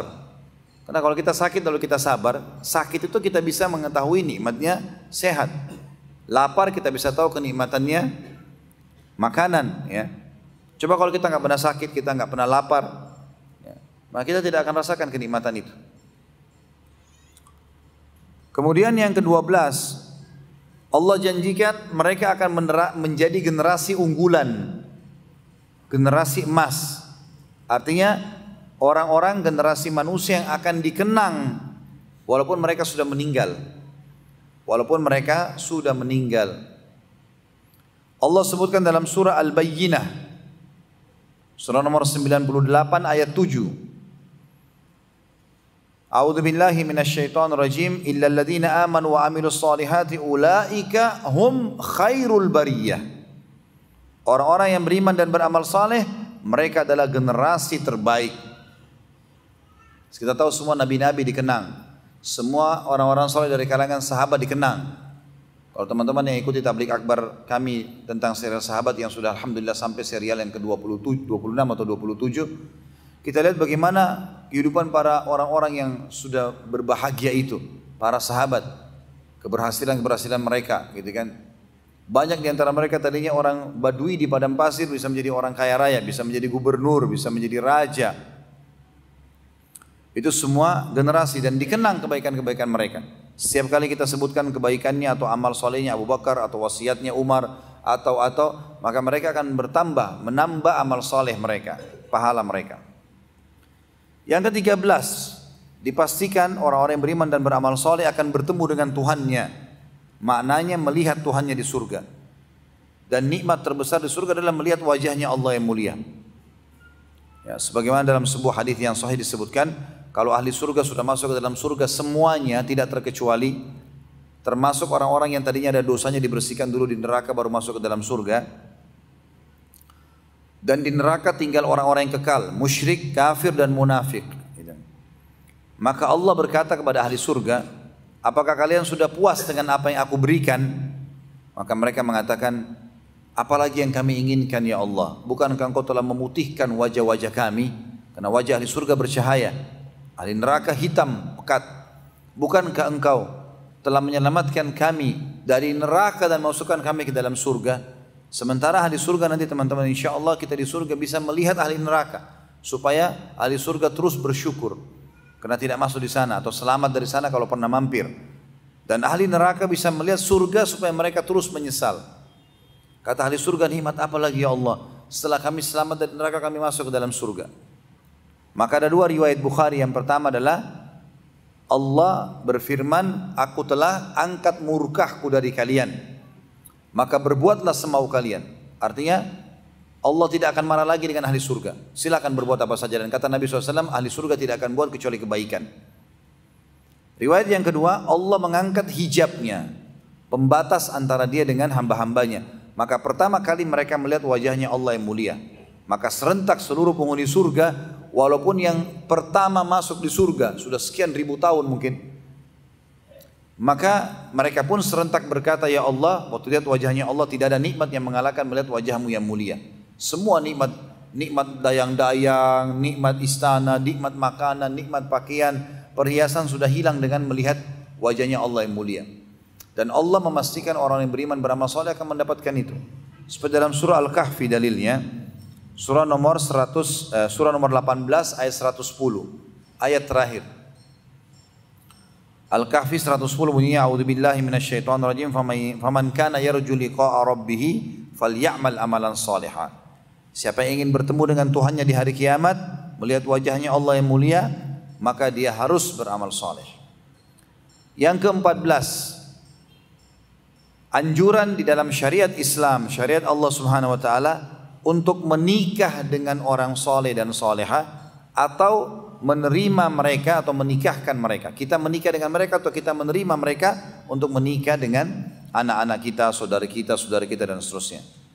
Allah berfirman dalam surah An-Nur, surah nomor 24 ayat 32. A'udzubillahi minasyaitonirrajim wa ankihul ayama minkum was-salihina min ibadikum wa imaikum. Al-ayah. Dan nikahkanlah atau menikahlah al-ayama, orang-orang yang masih sendirian di antara kalian, dan orang-orang saleh. Artinya dari orang-orang saleh, dari hamba laki-laki dan hamba perempuan. Ya. Ini ada perintah, dan kita juga tahu bagaimana wasiat baginda Nabi SAW kepada setiap wanita untuk mendahulukan agama suaminya. Kata Nabi SAW, idza ja'akum man tardawna dinahu wa khuluquhu fazawwiju in lam taf'alu takun fitnatun wa fasadun fil ardi ya kabir. Kalau telah datang kepada kalian, hai ayahnya wanita, walinya, dan hai wanita muslimah, laki-laki yang kalian sudah ridhoi akhlak dan agamanya, maka terimalah lamarannya. Kalau tidak, maka akan terjadi kerusakan di muka bumi. Juga wasiat Nabi SAW kepada setiap laki-laki, tadi itu kepada wanita. Tunkahul mar'a li arba'ah, wanita dinikahi karena umumnya karena 4 hal. Limaliha karena kekayaannya, lihasabiha karena keturunannya, walimaliha ya, karena hartanya, lijamaliha karena kecantikannya, walidiniha karena agamanya. Fadhfar bizatid din taribat yadak. Tapi dahulukan yang beragama, hidupmu akan bahagia. Jadi memang kita disuruh menikah atau ya, kita menikah atau kita menerima lamaran orang-orang yang saleh dan salehah. Ini bagian dari syariat. Ini fasilitas buat mereka, gitu kan? Dan saya yakin semua orang faham kalau anak kita dilamar oleh seorang hafidh Quran misalnya, atau anak kita mau melamar seorang hafidh Quran, atau orang yang rutin sholat dan seterusnya, itu akan diberikan oleh Allah, akan dimudahkan oleh Allah untuk diterima. Ada seorang wanita di daerah Bogor, teman-teman sekalian. Ini teman ayah saya menceritakan. Allah yarham, sudah meninggal beliau tahun lalu. Lebih tua dari ayah saya umurnya, sudah 80-an sekian. Tapi waktu kami lagi ngobrol-ngobrol pengalaman hidup, karena saya sering kalau duduk sama orang-orang tua, saya tanya pengalaman hidup mereka. Saya punya sebuah prinsip dasar dalam hidup saya, teman-teman. Saya berpegang pada pepatah yang berbunyi, pepatah bahasa Arab, terjemahannya begini. Orang yang lebih tua darimu 1 hari, dia lebih memiliki pengalaman 100 hari. Artinya pengalaman penting, gitu kan? Kalau kita berbicara dengan orang-orang yang sudah punya pengalaman hidup, maka apa yang pernah menjadi masalah buat mereka, kita tidak perlu terjerumus pada tempat yang sama atau masalah yang sama, karena mereka sudah tahu. Kalaupun kita kena, maka kita sudah tahu jalan keluarnya, bukan baru memikirkan. Berdiskusi dengan orang yang dewasa penting sekali, gitu. Salah satunya adalah saya coba bermusyawarah tentang, sempat berbicara tentang masalah pernikahan pada saat itu. Kemudian dia cerita, dia bilang, subhanallah, ada beberapa orang yang dia temani untuk dia bantu menikah. Ada 2 kisah. Yang pertama seorang wanita di Bogor, dia bilang, saya pernah kedatangan, dia bilang, seorang tamu dari Prancis tapi aslinya orang Jazair, orang Afrika Utara, orang Muslim, turunan Arab tapi sudah warga negara Prancis, orang kaya raya, pengusaha. Dia datang, lalu saya ketemu di tempat teman saya, kata teman ayah saya ini ketemu di tempat teman saya, ini perjuangan berlian di Jakarta, ketemu, nggak sengaja ngobrol-ngobrol. Terus kebetulan pengusaha dari Prancis ini bilang, saya mau melihat perkampungan Indonesia. Saya mau bawa bantuan, tapi saya mau kasih langsung. Masjid, mana yatim, orang susah, saya mau bantu langsung. Kata teman ayah saya tahu ada kampung yang terdekat di sini. Kalau dari Jakarta, daerah Bogor ada perkampungan yang saya tahu. Saya juga tidak ingat kampung itu, kecamatan itu namanya apa. Yang jelas diantarlah ke sana. Ringkas cerita, mereka sampai ke satu perkampungan yang cukup jauh. Masuk, kemudian ke daerah dalam ada masjid tua. Mampirlah, ketemu sama imam masjid, ngobrol-ngobrol gitu. Dah lama kemudian teman-teman sekalian, waktu mereka lagi ngobrol, lewat seorang wanita muslimah bercadar dari samping masjid. Waktu lewat, tiba-tiba si orang Perancis ini, muslim ini bilang, pengusaha ini, siapa orang itu? Kata si imamnya, itu wanita terbaik di kampung kami, satu-satunya wanita yang bercadar. Dan hampir tiap hari diolok-olok oleh anak-anak muda di sini. Siapa yang mau menikah sama kamu, bercadar, wajahmu nggak kelihatan, diolok-olok. Tapi tetap dia istiqomah. Apa kata si muslim Perancis ini? Saya mau lamar dia. Karena dia diolok-olok seperti itu, saya mau lamar dia. Datang ke rumah orang tuanya, lalu kemudian dilamar, menikah pada hari itu dan dibuat pesta yang besar, lalu dibawa ke Perancis. Kuasa Allah mendatangkan kepada orang-orang yang beriman, teman-teman, jodoh yang baik. Allah mudahkan, itu bagian dari syariat. Beliau cerita juga pengalaman yang kedua, tentu banyak pengalamannya, semoga Allah rahmati beliau. Dia bilang satu waktu ada orang dari Malaysia datang, pengusaha juga, ketemu sama dia. Kemudian dia bilang dia ingin cari jodoh, ingin menikah. Rupanya orang ini duda, istrinya meninggal.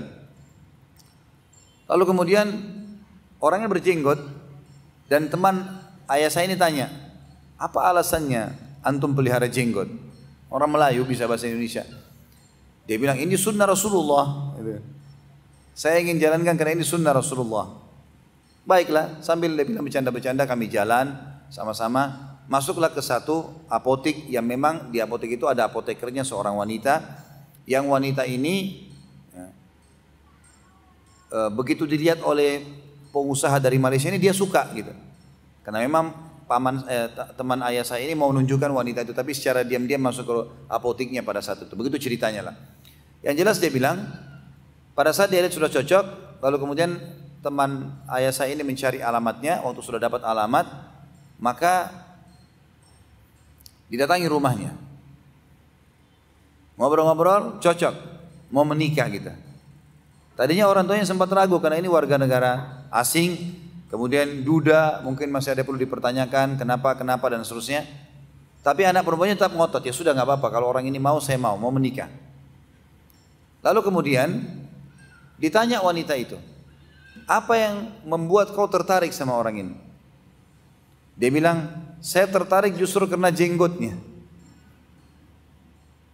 Kata teman ayah saya, subhanallah, orang ini niatnya memelihara jenggot karena sunnah Rasulullah SAW, dan itu adalah satu bentuk kesolehan, maka Allah mudahkan dia menikah.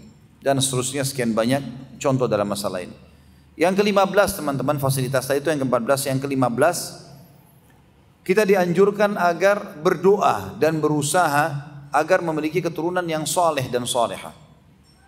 Kita harus giat dalam berdoa agar keturunan kita yang nanti akan membawa nama kita soleh dan soleha. Dan ini kebanggaan. Bukan kita bangga kalau anak kita hafal Quran, bukan kita bangga kalau anak kita hafal hadis, ya, bisa ceramah, ya. dan seterusnya, orang tuanya pasti bangga.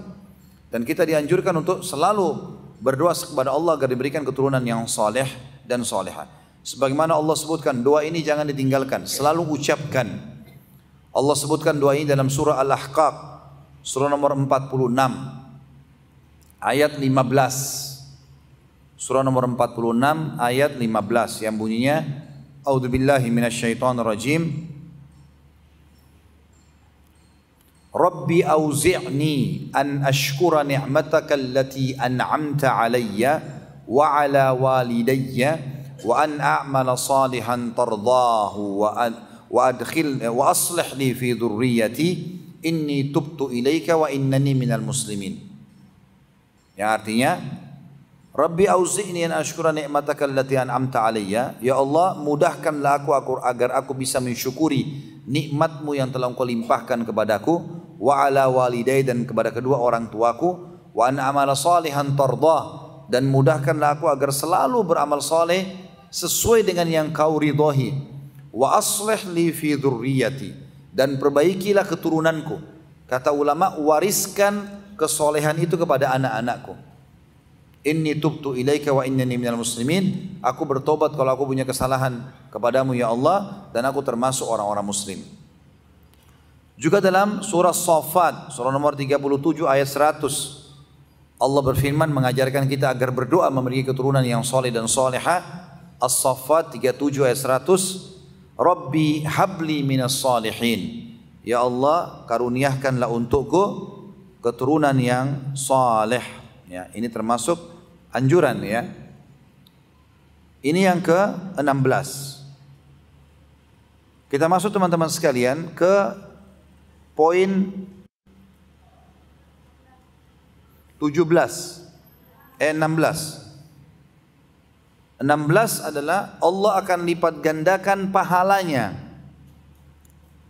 Jadi kalau kita memaksakan diri kepada, atau kita membawa diri kita kepada amal soleh, atau kita menjadi soleh dan soleha, maka balasannya beda pahalanya.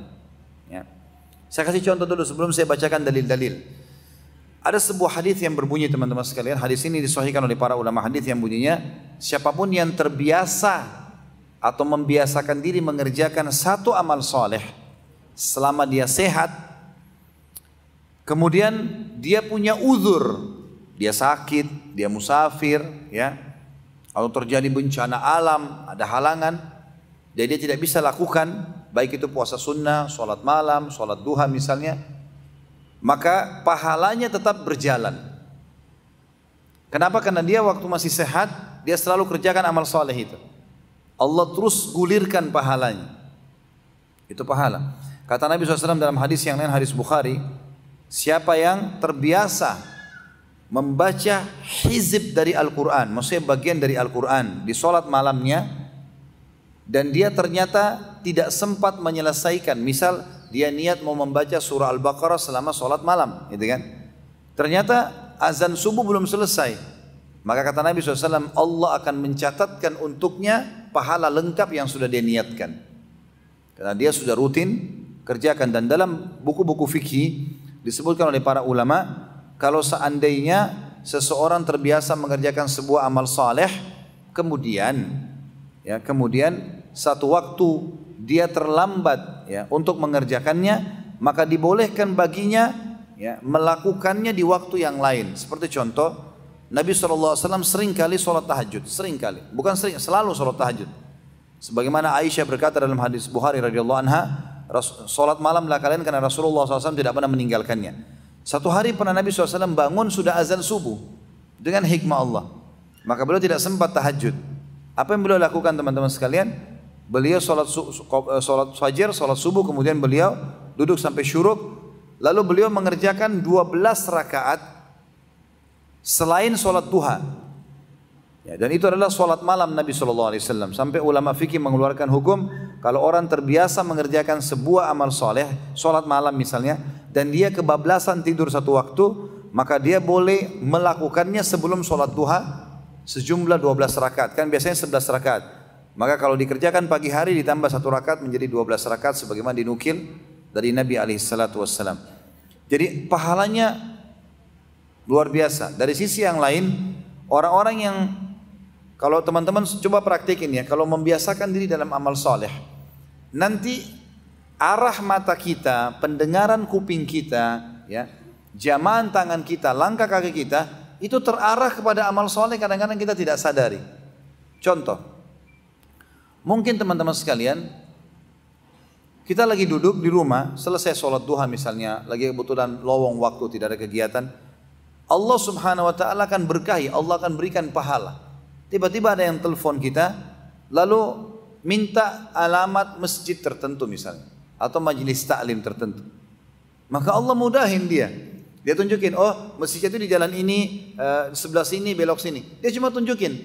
Terus orang itu datang sholat. Selama orang itu sholat dan tahu alamat itu, dan setiap saat dia pergi sampai orang itu meninggal, apalagi kalau dia ajarkan juga ke orang lain alamat masjid itu, maka akan jadi amal jariah buat dia. Dia hanya tunjukin saja. Saya sering kali mengalami kayak di musim haji sekarang, sudah dekat musim haji. Banyak teman-teman kita kaum muslimin dari Saudi lagi haji, yang kadang-kadang sudah ikut pengajian saya. Kemudian dia telepon saya dari sana, atau dia WA. Ustaz, saya lagi di Arafah, apa yang saya harus lakukan? Saya lagi di Mina. Ustaz, saya mau pastikan seperti apa tahallul yang saya harus lakukan, jumrah. Apa saya ditanya? Saya tiba-tiba berpikir, subhanallah, orang ini sebenarnya punya ustadz di sana, di kemahnya ada ustadznya, di travelnya. Kenapa dia bertanya ke saya jauh-jauh ke Indonesia? Saya cuma bersangka baik dengan Allah, Allah sedang menginginkan pahala buat saya. Saya walaupun tidak ikut haji, saya bisa dapat pahalanya dia karena saya jelaskan, lakukan ini Bapak Ibu sekalian, lakukan ini, jangan lakukan ini sunnahnya, ini wajibnya, caranya seperti ini. Ya, kadang-kadang saya pandukan jalannya itu ke sana karena saya sudah ingat tahu tempatnya gitu. Alhamdulillah bisa seperti itu, dan banyak sekali contoh-contoh dalam kehidupan kita seperti ini. Jadi Allah SWT akan mudahkan kita mendapatkan pahala yang banyak justru karena kita menjaga keistiqomahan atau kesolehan dan amal soleh kita. Allah sebutkan dalilnya ini cukup banyak dalam Al-Baqarah surah nomor 2 ayat 62. Ayat 62. A'udzu billahi minasyaitonir rajim. Man amana billahi wal yaumil akhir wa amila salihan falahum ajrum inda rabbihim. Al-ayah. Siapa yang beriman dan beramal saleh, siapa yang beriman dan meyakini tentang kehidupan akhirat, mengejar surga dan takut dari neraka dan beramal saleh, maka mereka akan mendapatkan pahala di sisi Tuhan mereka.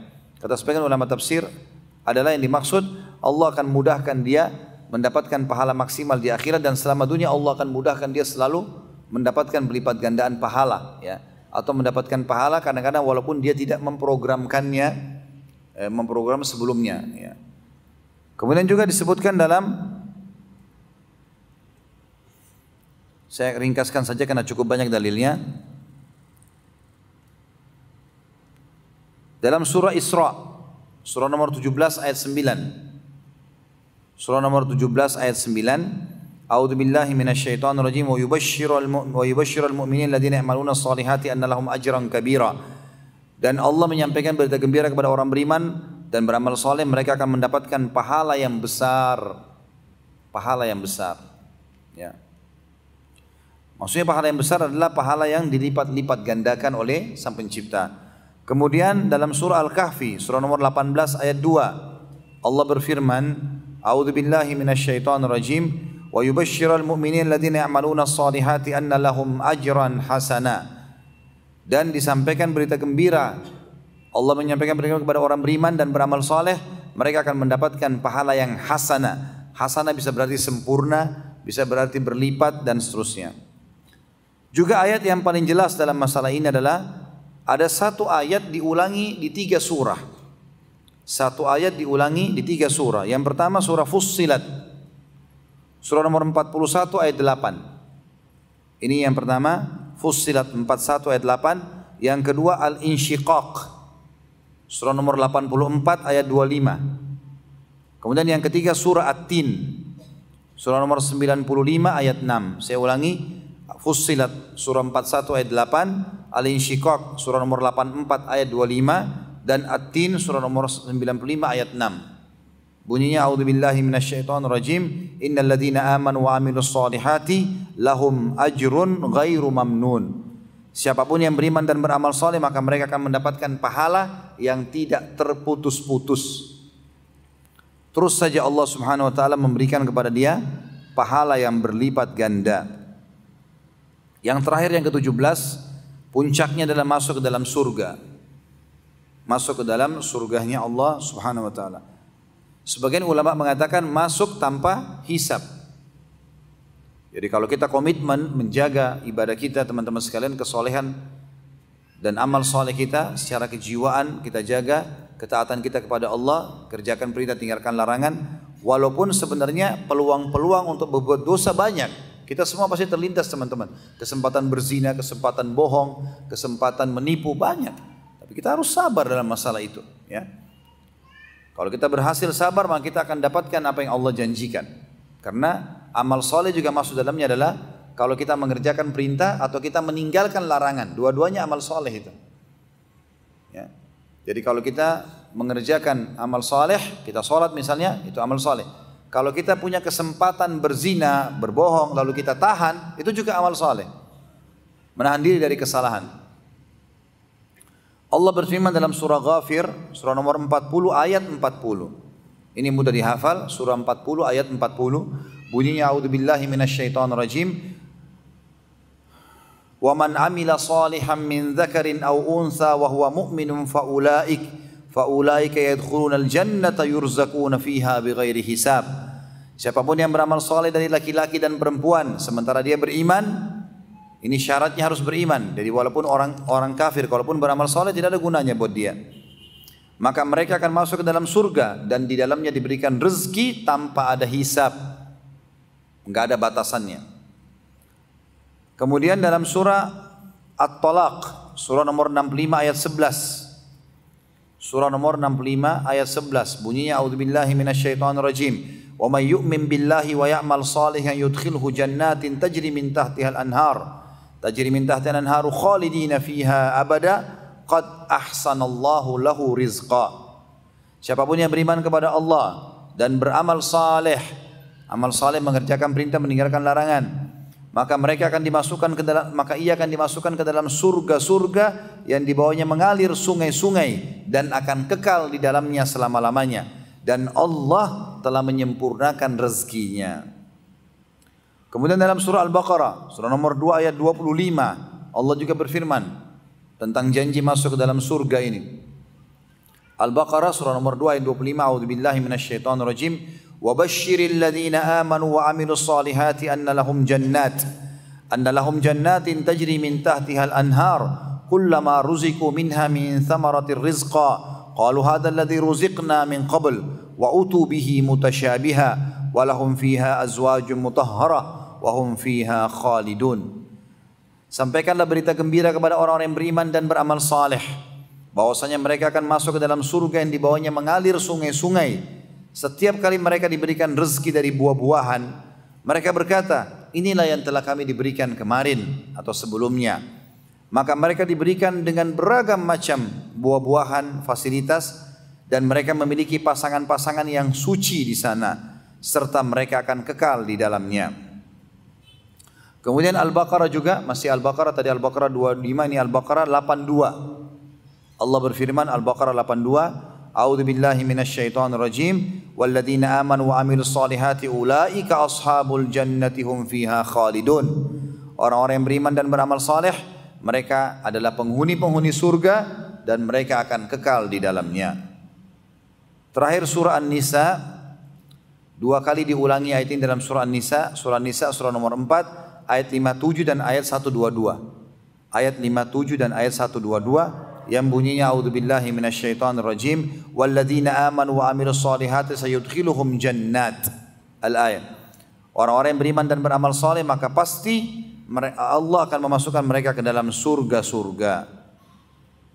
Tentu surga teman-teman sekali ini adalah kebahagiaan seorang mukmin ya, karena dia bisa tahu apapun yang dia butuhkan gitu. Jadi apapun yang dia kerjakan di dunia dia tahu untuk akhirat, apapun yang luput darinya dia tidak akan menjadi beban karena dia tahu sebenarnya dia akan menuju kepada akhirat. Orang yang tahu tentang masalah surga akan ada, Kalau orang menipu dia misalnya utang tidak bayar, dia coba nagih, tidak, ya sudah nanti ada urusannya di akhirat. Toh juga akan menginginkan derajat saya di surga.